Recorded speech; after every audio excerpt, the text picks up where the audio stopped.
Fala aí, bruxões, beleza?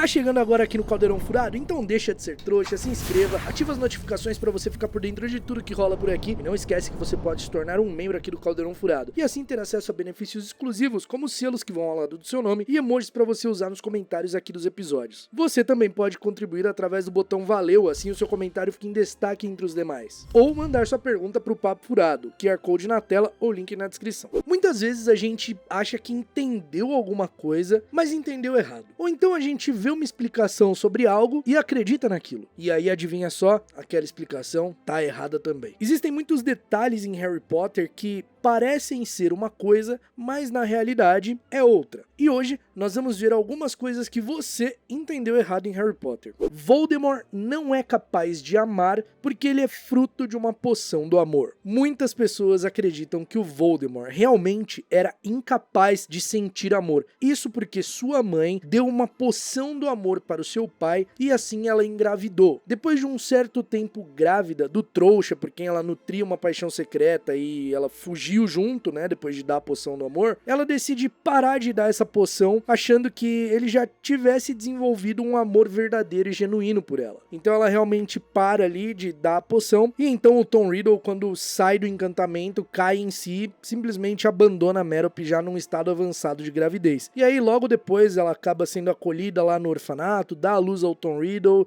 e morre. Só que existe um ponto muito importante. Em nenhum momento é confirmado que a Merope deu poção do amor para o Tom Riddle. Eu mesmo acabei de falar que ela dá a poção do amor e tal, porque eu tava contando a versão que as pessoas acreditam. Só que, se você ler o livro Harry Potter e o Enigma do Príncipe, você vai ver que isso é uma sugestão do Dumbledore. Ele fala, provavelmente ela deu uma poção do amor pra ele, porque penso eu que seria muito mais fácil ela dar um copo d'água ali pra ele e enganar ele. Então assim, óbvio que provavelmente foi o que aconteceu, mas não é confirmado, não é assim, ó, ela deu a poção do amor e acabou. Mas mesmo sendo o mais provável, não quer dizer que o Voldemort não era capaz de amar por ser fruto de uma poção do amor. Isso não tem nada a ver. O Voldemort não era incapaz de amar. O Voldemort menosprezava o amor. É diferente. E tem muita gente que acredita que o Voldemort não era capaz de amar, mas só que o próprio Dumbledore diz que talvez se a Merope tivesse sobrevivido e criado seu filho, se ele tivesse conhecido o amor, ele não se tornaria o Voldemort. Ou seja, ele não conhecia o amor. Pensa só, ele nasceu num orfanato, onde ninguém amava ele, ele não tinha carinho, não tinha amor, não tinha atenção, não tinha afeto. Então ele vai percebendo ali que tinha certos dons, descobre que era um bruxo e vai pra Hogwarts e ele já quer se destacar, porque ele quer ser reconhecido como bom. Enfim, ele não conhece o amor, ele nunca foi amado por alguém, então ele despreza porque ele desconhece, não porque ele não era capaz de amar, ele era completamente capaz de amar. O que acontece é que isso do Voldemort ser incapaz de amar é um erro de interpretação que inclusive vem de uma teoria, isso é uma teoria, só que se a gente parar pra analisar, o que é dito assim na saga inteira que é defendido, que o que define as pessoas são as suas escolhas, não como elas nascem, não o que elas nascem. O Dumbledore até diz a frase, que são as escolhas que revelam quem realmente somos, muito mais do que nossas habilidades. O principal teor da saga é esse. Independente de qual família você nasceu, independente de quais poderes você tem, o que vai definir é a sua escolha. Então, se ele já nascesse fadado a ser um vilão, não, ele vai ser vilão porque ele tem que ser vilão e acabou. Não, ele é vilão por uma construção de coisas que vão acontecendo, desde antes do seu nascimento. Então ele nascer incapaz de amar seria simplesmente, ele é vilão porque ele é vilão. E em Harry Potter as coisas não são assim. O próximo erro de interpretação que é bem comum é ali depois de assistir Cálice de Fogo, ou depois de ler Cálice de Fogo. Quando Harry é selecionado ali pelo Cálice, é dito que ele não tem escolha, que ele teria que competir no torneio porque essa era a regra e quem se inscrevesse tinha que participar e acabou. Porém, essa era a regra para quem se inscrevesse por vontade própria. O Harry não se inscreveu por vontade própria. A realidade do que acontece aqui é que quando o nome do Harry é selecionado para o torneio, o Dumbledore e os outros discutem a questão e perguntam ao Bartol Crouch, que era o chefe do Departamento de Cooperação Internacional em Magia, e ao Ludo Bagman, que não tinha nenhum juízo na cabeça e era o chefe do Departamento de Jogos e Esportes Mágicos, como eles iriam proceder, já que Hogwarts era simplesmente uma participante do torneio. Hogwarts não ditava as regras no torneio. Hogwarts era uma participante, certo? Eles não podiam definir, o Harry vai, não vai. Eles tinham que perguntar para quem estava organizando o evento, que era o Ministério da Magia, esses dois departamentos. Só que o Ludo Bagman não tinha juízo nenhum na cabeça. E o Bartol Crouch Sr. estava sob o efeito da maldição Impérios nesse momento. Lógico que ele ia falar, o Harry não tem escolha, ele tem que competir porque o Cálice de Fogo cuspiu o nome dele. Então assim, eu acredito que, sim, o Cálice de Fogo é um ato contratual mágico. A pessoa que se inscreve por vontade própria, ela não pode se arrepender. Mas no caso do Harry, que ele foi inscrito ali, não foi ele que se inscreveu, não foi pela vontade dele. Se o Bartol Crouch Sr. estivesse com sua plena consciência, ele falaria, não, ele não pode competir porque é contra as regras, ele é menor de idade e a escola tá com um competidor a mais. Não, vamos descartar o que o Cálice escolheu. Poderia, entendeu? Mas, nesse caso, era exatamente o plano que o Voldemort tinha, que era fazer o Harry participar. E o Bartol Crouch Sr. estava sob a maldição Impérios justamente do Voldemort, do Rabicho, ali pra fazer as coisas acontecerem conforme elas tinham que acontecer. E esse é um grande entendimento que a galera tem errado, é que pôs o nome no Cálice de Fogo ali, nossa, se ele não competir, ele vai morrer, vai acontecer alguma coisa. Não, não é desse jeito. O próximo erro de interpretação envolve varinhas. Quando o Harry vai pela primeira vez lá no Beco Diagonal, ele testa algumas varinhas na loja Olivaras e o Olivaras reforça que a varinha escolhe o bruxo. E isso causa uma certa confusão entre alguns fãs que acreditam que um bruxo só vai poder usar a varinha que o escolheu. Só que o Olivaras é somente um dos artesãos de varinha que trabalha dessa forma. Outros artesãos não trabalham necessariamente assim. Tem artesão de varinha que usa um único núcleo e um único tipo de madeira e vende aquele tipo de varinha e acabou para todos os bruxos. Então essa filosofia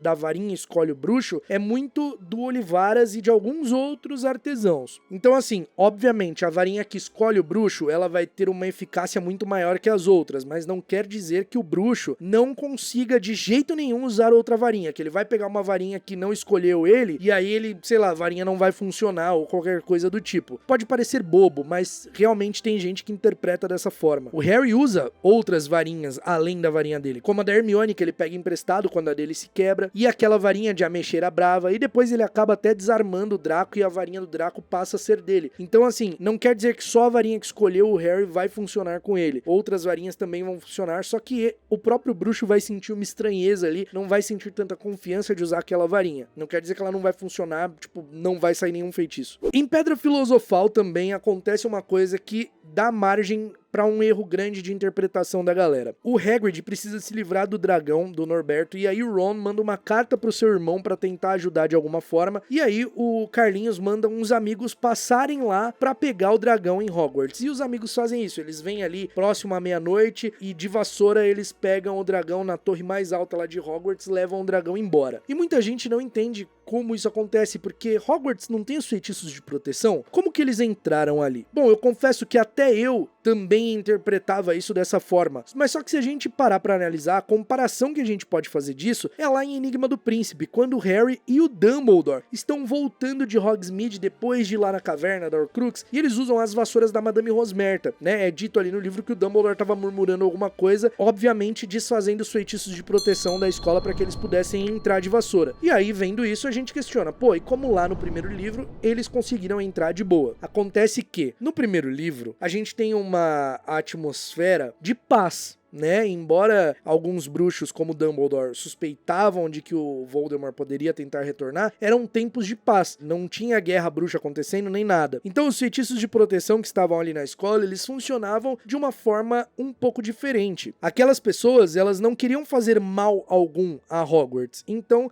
elas simplesmente conseguiram ir ali com as vassouras e pegaram o dragão e foram embora. Lá em Enigma do Príncipe, os feitiços estavam completamente reforçados. Tem até a cena quando o Harry chega ali e o Flitwick tá falando com ele, o Filch também tá ali revistando as coisas, que tem uma proteção extra. Quando fecha o portão, tem uma camada extra de proteção ali. Por quê? Aquele era um tempo em que o Voldemort havia retornado, então as coisas estavam muito mais perigosas. Por isso, aquele feitiço de proteção estava mais intenso. Então não é que lá em Pedra Filosofal eles conseguiram entrar, passar pelo feitiço de proteção. É que não tinha essa camada extra de feitiço de proteção. Tinha a proteção comum ali, normal, que era de aparatação, essas coisas. Mas de vassoura, passar por ali de vassoura, qualquer um poderia. Isso em Pedra Filosofal ali na época, né? E acredito que devia ter alguma proteção para quem quisesse fazer mal à escola. Para quem chegasse sem intenção de fazer mal, não teria. Outro ponto que também é um grande erro de interpretação das pessoas. Em Ordem da Fênix, a gente descobre que uma profecia sobre o Harry e o Voldemort foi feita e foi o motivo ali do Voldemort ter atacado os pais do Harry e ter atacado o Harry quando ele era ainda um bebê e o Harry ter sobrevivido. A profecia dizia que um não poderia viver enquanto o outro sobrevivesse. E isso passou a ser considerado por muitos fãs como praticamente uma lei, que o Harry tinha que enfrentar o Voldemort, assim, custe o que custar, que só assim o Voldemort poderia ser derrotado. Mas a realidade é bem diferente disso. O Harry não tinha que enfrentar o Voldemort. Ele enfrenta o Voldemort porque ele quer fazer aquilo. Porque o Voldemort foi quem matou seus pais, foi quem tornou a infância dele um inferno, e porque aquilo era pra ele um ponto que ele queria fazer, ele queria derrotar o Voldemort. Não era como o Voldemort que foi impelido a tudo aquilo que aconteceu por conta de uma profecia. O Voldemort foi tentar acabar com a profecia e foi tornando ela cada vez mais real. O Harry não. O Harry ele não precisava fazer aquilo. Ele poderia simplesmente virar as costas e ir embora e acabou. O que acontece é que o Voldemort, tentando fugir da profecia, deu todas as armas pro Harry para que ele derrotasse o Voldemort, entendeu? Ele deu as próprias armas pro Harry derrotá-lo, tentando exatamente fugir da profecia. Ou seja, ele foi arrastado pro campo de batalha. O Harry não. O Harry entrou no campo de batalha por opção. Voldemort era praticamente um escravo da profecia, enquanto o Harry podia escolher lutar. E obviamente ele escolhe lutar. Óbvio, porque era o Harry, né? Mas aí é que tá toda a diferença entre eles. Esse ponto aqui eu tenho certeza que você até agora acreditava nisso e você estava enganado. O conto dos três irmãos é apresentado lá em Harry Potter e as Relíquias da Morte, e mesmo sendo um conto que a maioria dos bruxos considerava como infantil, alguns realmente acreditavam na existência das Relíquias da Morte. E os artefatos eram comprovadamente reais, eles existiam. Existia a capa, existia a pedra, existia a varinha. Então, a grande maioria dos fãs tomou como verdade que aquelas eram as Relíquias da Morte realmente, que aqueles itens tinham sido dados pela morte. Só que isso não é real. Beedle, o bardo, escrevia os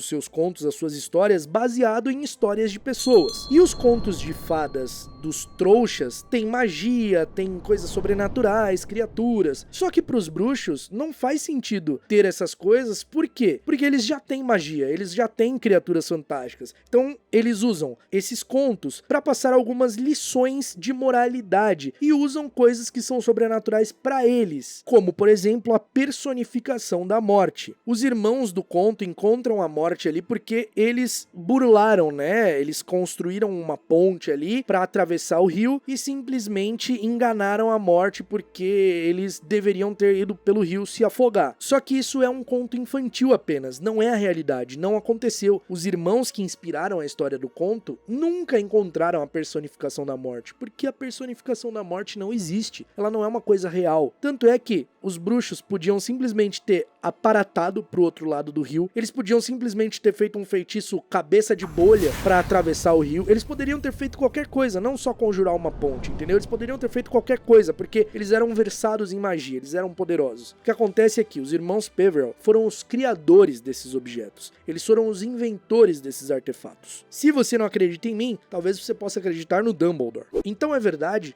a história toda, os irmãos Peverell eram os três irmãos do conto, confirmou Dumbledore. Ah, sim, acho que sim. Agora, se encontraram a morte em uma estrada deserta, acho mais provável que os irmãos Peverell fossem simplesmente bruxos talentosos e temerários que conseguiram criar esses objetos poderosos. A história que seriam as próprias Relíquias da Morte me parece o tipo de lenda que pode ter surgido em torno de suas criações. A J.K. Rowling já falou em diversas entrevistas que ela usa o Dumbledore e a Hermione para explicar coisas aos leitores. Então, lá no primeiro tópico que eu falei da poção do amor, né, o Dumbledore fala, provavelmente ela usou poção do amor. Então é muito grande a chance chance de que ela realmente tenha usado a poção do amor. Nesse tópico, eles criaram, não foi a morte. Então é isso que ela tá querendo explicar, que a autora tá querendo explicar pros leitores, entendeu? Esse conto é simplesmente um conto de fadas, só que um conto de fadas pros bruxos. Um conto de fadas pros trouxas tem magia, criaturas, enfim. Conto de fada dos bruxos tem coisas que são sobrenaturais para os bruxos. No caso, a personificação da morte, que não existe. A morte é tratada o tempo todo na franquia como algo natural. E o Voldemort, que tenta burlar a morte, serve de exemplo para mostrar como é ruim tentar burlar a morte desse jeito. Outro grande erro de interpretação de muitos fãs de Harry Potter acontece quando o Harry é mordido pelo basilisco, né? Quando ele vai matar o basilisco e acaba sendo ferido pela presa ali no braço. E aí depois a gente descobre, né, que o veneno de basilisco destrói Horcrux e descobre que o Harry era um Horcrux. Então tem gente que acredita que a parte da alma do Voldemort deveria ter sido destruída ali naquela ocasião. Porém, não é assim que funciona. O veneno de basilisco destrói sim Horcrux, mas o receptáculo, ele precisa ser destruído de forma irreparável. No caso, o Harry foi curado pela Fawkes. Ele não morreu. Como ele é um ser vivo, o dano irreparável pra ele seria a morte, porque aí não tem como trazer de volta. Então, como ele não morreu, como ele foi curado pela Fawkes, a parte da alma do Voldemort ficou tranquila lá no corpo dele. Então ela não tinha que ter sido destruída nessa ocasião. Somente se o Harry tivesse morrido. Aí sim ela teria sido. Outro erro muito comum de interpretação que alguns fãs têm é em relação a Felix Felicis. Muita gente acredita que é só tomar a poção da sorte que a pessoa vai conseguir tudo que ela tentar. Tudo que ela tentar, ela vai ter sorte ali e vai conseguir. Não é assim que funciona. A poção faz com que a pessoa realize coisas que ela já tem capacidade de realizar. Ela se torna muito mais confiante, dá muito mais ouvido à sua intuição, como o Harry, por exemplo, dizendo que vai visitar o Hagrid quando era pra ele ir visitar o Slughorn e encontra o professor no caminho. Isso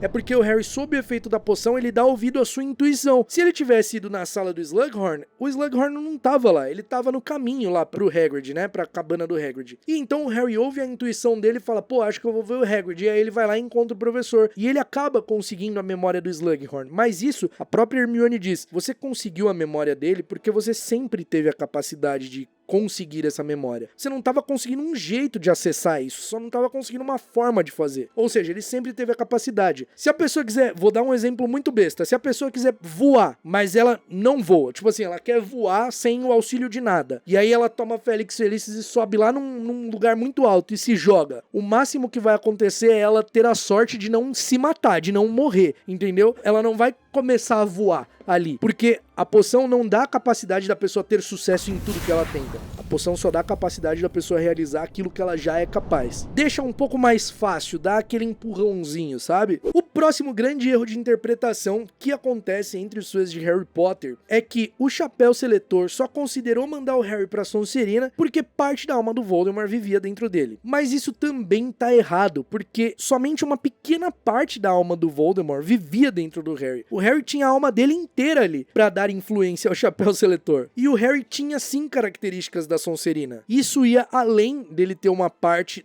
da alma do Voldemort dentro dele. Esse trecho deixa bem claro. O Chapéu Seletor me disse que eu teria sido bem sucedido na Sonserina. Todo mundo achou que eu era o herdeiro de Slytherin por algum tempo, porque eu falo a língua das cobras. Você fala a língua das cobras, Harry? Disse Dumbledore calmamente. Porque Lord Voldemort, que é o último descendente de Salazar Slytherin, sabe falar a língua das cobras. A não ser que eu muito me engane, ele transferiu alguns dos seus poderes pra você na noite em que ele fez essa cicatriz. Não era uma coisa que tivesse intenção de fazer. Com toda certeza. Voldemort deixou um pouco dele em mim? Disse Harry estupefato. Parece que sim. Então eu deveria estar na Sonserina, disse olhando desesperado para Dumbledore. O Chapéu Seletor viu poderes de Slytherin em mim e pôs você na Grifinória, completou Dumbledore serenamente. Ouça, Harry, por acaso você tem muitas das qualidades que Salazar Slytherin prezava nos alunos que selecionava. O seu dom raro de falar em língua das cobras, criatividade, determinação, um certo desprezo pelas regras. Contudo, o Chapéu Seletor colocou você na Grifinória, e você sabe o porquê. Pense, ele só me pôs na Grifinória, disse Harry com voz de derrota, porque eu pedi pra não ir pra Sonserina. Exatamente, disse Dumbledore, abrindo um grande sorriso. O que o faz muito diferente de Tom Riddle. São as nossas escolhas, Harry, que revelam o que realmente somos. muito mais do que nossas qualidades. Ou seja, quando o Dumbledore tá falando ali das qualidades da Sonserina, a única coisa que ele fala que veio do Voldemort é o poder de falar com as cobras, é ali a ofidioglosia. É a única coisa que veio do Voldemort pro Harry. Nesse sentido aqui, né, o Harry também tem a conexão com o Voldemort, mas enfim, isso não é considerado. O que ele fala do Harry ser criativo, de ser determinado, de ter um certo desprezo pelas regras, vem dele mesmo. Então, ele tinha sim características de ir pra Sonserina. Ele não foi pra Sonserina porque ele não queria ir pra Sonserina. Ele escolheu não ir pra Sonserina. E ele também possuía características da Grifinória. Então, as características da Grifinória falaram mais alto. E principalmente com esse pedido, o Chapéu considerou ele na Grifinória. Ou seja, não é porque a alma do Voldemort estava dentro dele. Ela pode ter dado uma certa influência? Pode, não estou falando que não, mas não foi só por isso.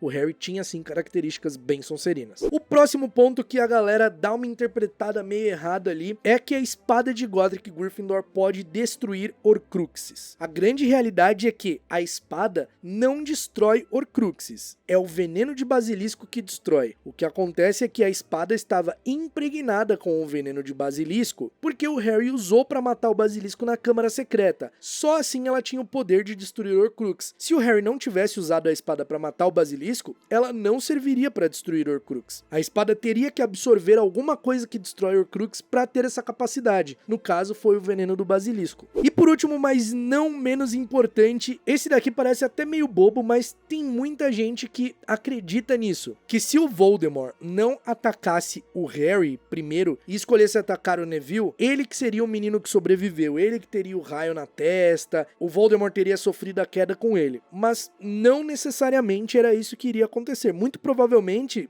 o Neville ia ser morto mesmo, porque o Harry só sobrevive por uma junção de dois fatores muito importantes. O primeiro é o Snape pede ao Voldemort para que ele poupasse a Lilian. E então o Voldemort atende porque o Snape era um valioso comensal da morte. Assim, quando ele chega lá para matar a Lilian, ele chega, mata o Tiago direto, mas quando ele chega lá para matar o Harry, no caso, não a Lilian, quando ele chega para matar o Harry, ele fala para Lilian sair da frente. Ela escolhe continuar na frente do seu filho, se colocando entre os dois. O Voldemort, chamando ela de tola, manda ela sair da frente dizendo que ela não precisava ser morta, mas ela escolhe ficar entre ele e seu filho e assim é morta. Com isso, ela sela a proteção sacrificial, que impede o Voldemort de conseguir matar o Harry, e assim tem seu corpo destruído e o Harry sobrevive com a cicatriz, fazendo com que parte da alma do Voldemort ali se prendesse nele e o Harry se tornasse a Horcrux que o Voldemort nunca pretendeu criar. Se o Voldemort fosse nos Longbottom primeiro, se ele escolhesse os Longbottom primeiro, não ia ter esse fator de pedirem pra proteger a Alice Longbottom e o Voldemort dar a escolha dela de sobreviver e ela escolher morrer. Não tô falando que ela não escolheria morrer pelo filho, com certeza escolheria, mas dependia do Voldemort dar essa escolha, entendeu? Então provavelmente ele chegaria lá no Neville, lá nos Longbottom, mataria todo mundo, acabou, entendeu? E aí depois ia lá pro Harry, e aí ia acontecer as coisas como aconteceram. A diferença é que o Neville e os pais dele iriam estar mortos. Mas me diz você, tinha alguma coisa dessa lista que você acreditava que era do jeito que eu falei e agora tá sabendo que não era? Eu tenho certeza que o conto dos três irmãos, a maioria das pessoas acreditavam que os irmãos encontraram a morte ali, mas eles não encontraram. Não existe isso. Me conta aqui nos comentários, e se você conhecer algum erro de interpretação da galera aí de Harry Potter, comenta aqui embaixo também. Quem sabe eu não faço uma continuação desse vídeo, afinal, esse já é a continuação, porque a primeira parte já saiu há um tempo atrás aqui no Caldeirão Furado. Muito obrigado por ter assistido até aqui, a gente se vê num próximo episódio, e até lá, mal feito feito.